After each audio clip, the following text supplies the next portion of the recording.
Bem, este conceito de inferno está presente em praticamente todas as religiões. Ele está no budismo, no taoísmo, no shintoísmo, no confucionismo e inclusive nas religiões abraâmicas ou religiões monoteístas, que são três. Quais são, Ritinha e Leninha?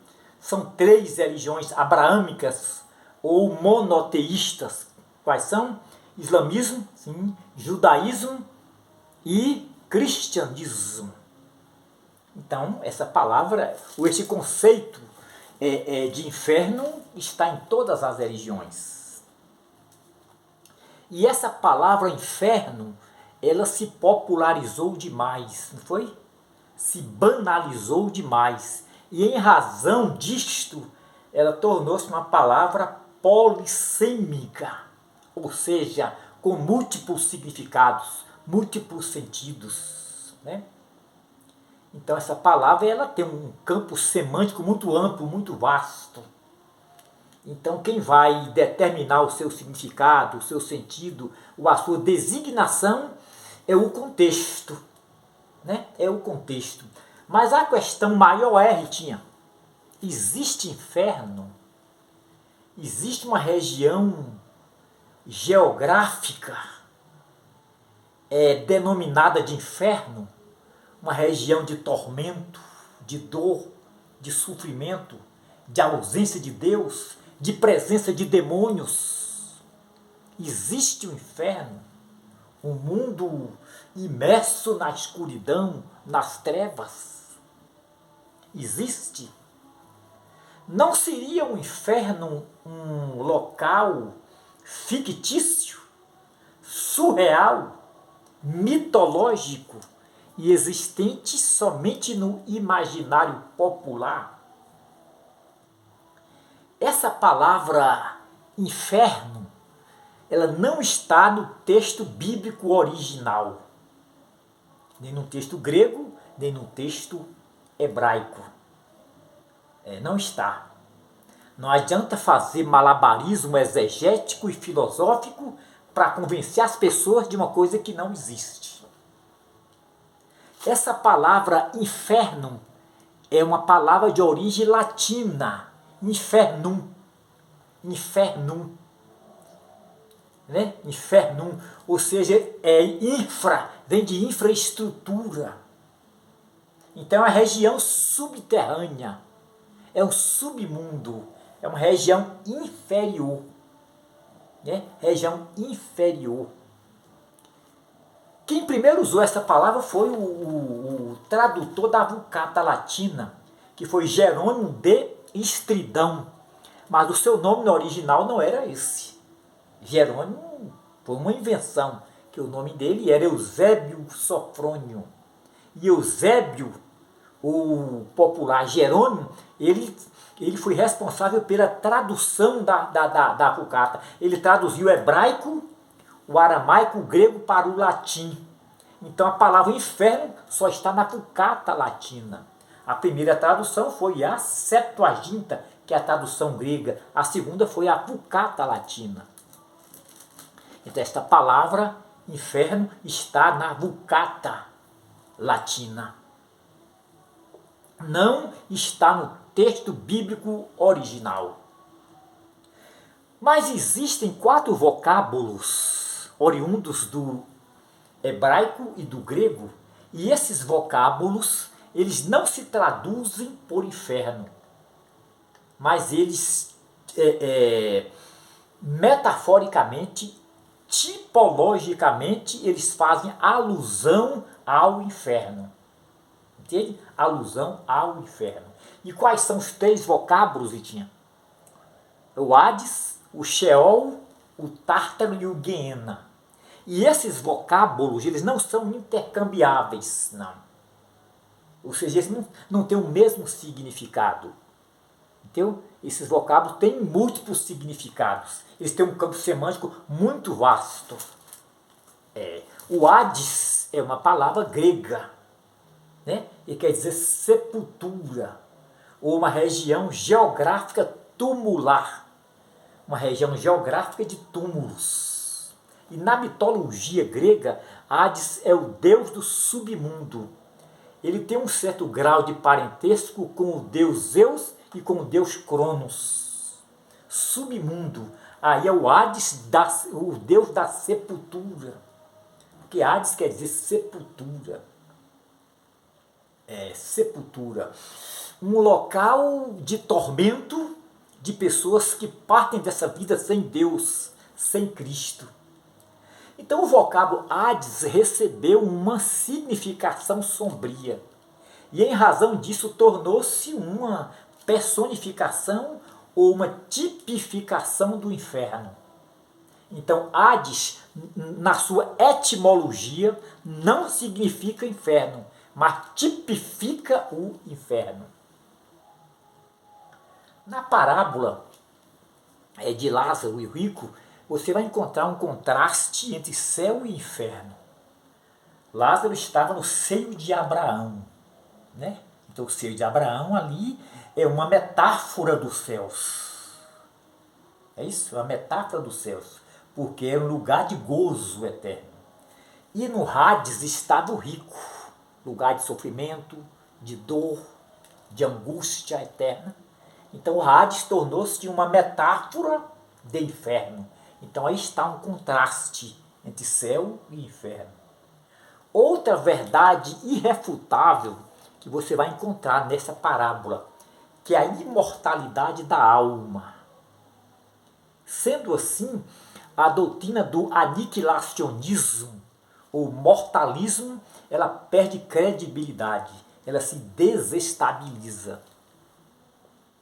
Já o Sheol é uma palavra hebraica que se traduz por profundidade ou insondável, né? Ou insondável. Então o Sheol é também uma região de túmulos, mas recebeu a mesma conotação que Hades. Sheol, por receber um significado sombrio, tornou-se também uma personificação ou uma tipificação de inferno. De inferno. Lá no Salmo 138, versículo 9, está escrito assim: se eu fizer a minha cama no inferno. No texto original está escrito assim: se eu fizer a minha cama no Sheol. Aí o tradutor fez uma substituição da palavra Sheol pela palavra inferno. Lá no Salmo 116, versículo 3, diz assim: cadeias infernais se apoderam de mim. No texto hebraico, no texto original, está escrito assim: cadeias do Sheol.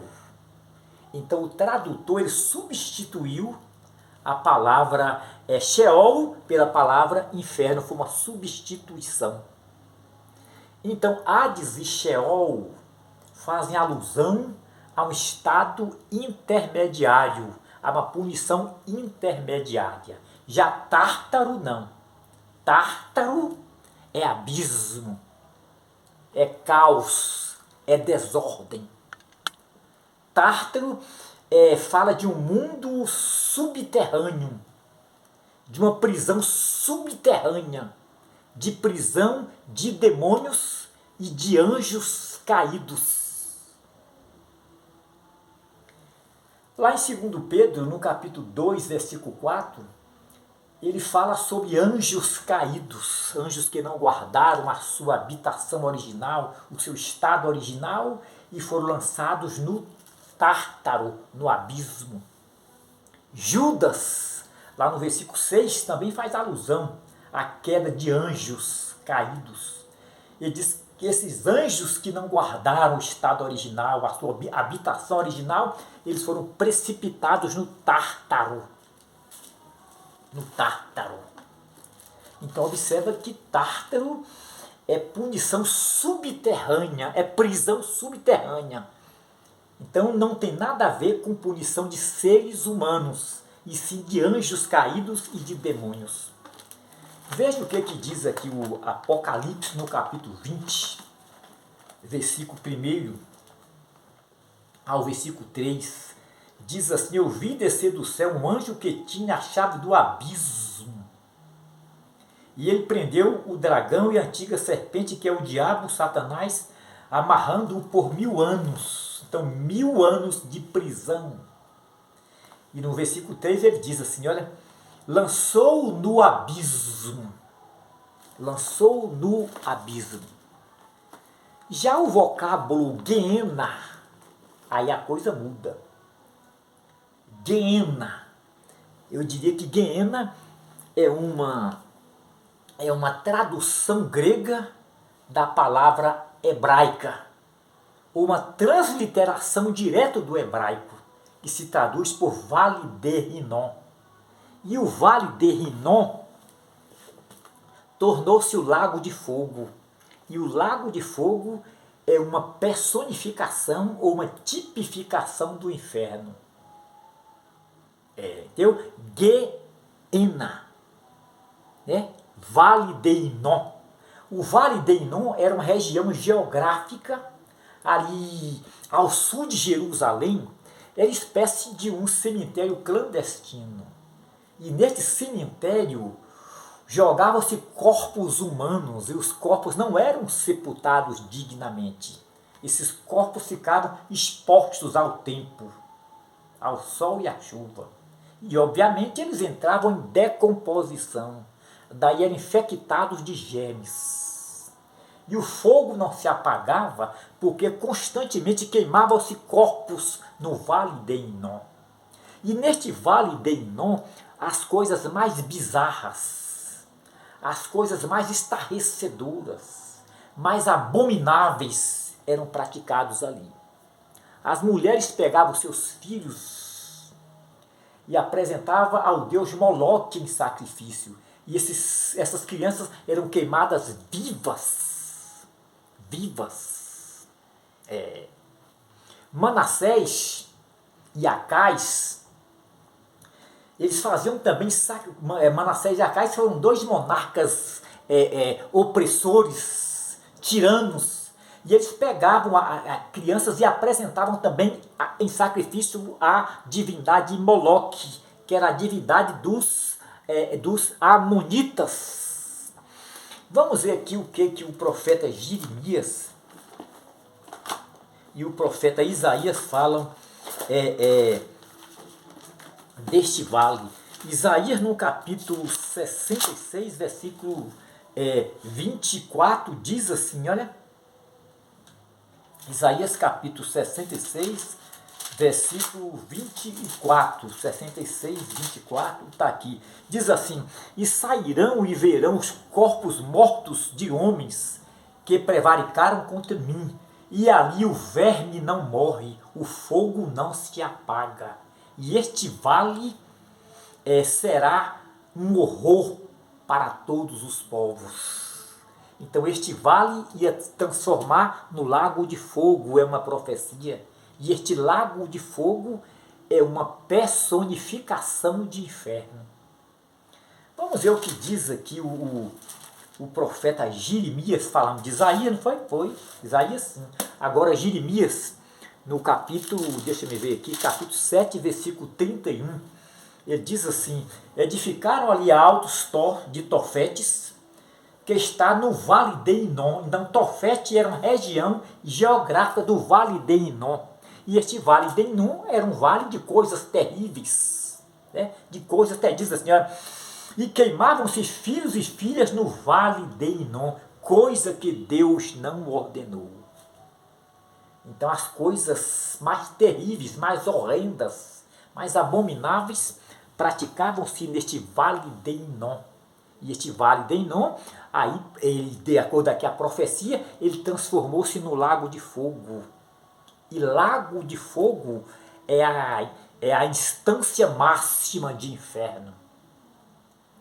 É a exclusão definitiva da presença de Deus. É a manifestação máxima da ira de Deus. Lago de Fogo é prisão final.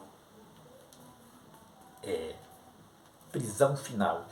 Veja o que diz aqui o versículo 32. Diz assim: portanto, eis que vem dias, diz o Senhor, que nunca mais chamará Tofete, nem vale de Inom, mas será um horror para todos os povos. Para todos os povos. Agora veja o que diz aqui o Apocalipse, no capítulo 20, versículo 10. Eu disse que vale, o lago de fogo, é a personificação do inferno. Porque diz Isaías que ali o verme não morre, o fogo não se apaga. São características do inferno. O verme não morre, o fogo não se apaga. Então o vale de Inom, ele tornou-se o lago de fogo.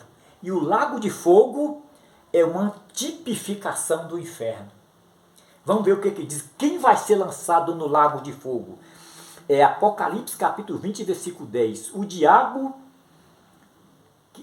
que os enganava foi lançado no lago de fogo, onde está a besta e o falso profeta, e serão atormentados para sempre.